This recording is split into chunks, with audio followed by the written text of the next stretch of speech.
ایک باپ نے اپنے بیٹے کو ایک لوکیشن کا بتایا اور کہا کہ اس مقام پر جو درخت ہے اس کا تجزیہ کر کر آؤ۔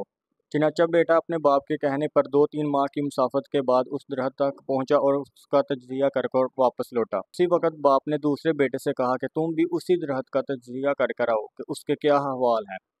چنانچہ اس کا دوسرا بیٹا 2-3 ماہ کی مسافت کے بعد واپس لوٹا تو باپ نے دونوں بیٹوں کو اپنے سامنے بلایا اور کہا کہ اپنے اپنے احوال بیان کرو۔ جبکہ پہلے بیٹے نے کہا کہ وہ درخت بالکل نکارا اور بیکار قسم کا درخت ہے۔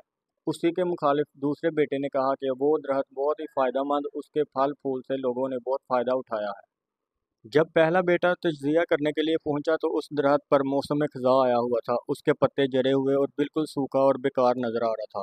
جب دوسرا بیٹا پہنچا تو اس درخت پر موسم بہار آ چکا تھا اور لوگ اس سے بھرپور فائدہ اٹھا رہے تھے۔ بات کرنے کا مقصد یہ ہے کہ جب ہم اپنے دوست، رشتہ دار یا کسی انسان سے بات کرتے ہیں تو بعض اوقات اس کا رویہ اتنا سخت ہوتا ہے کہ ہمیں غصہ آ جاتا ہے۔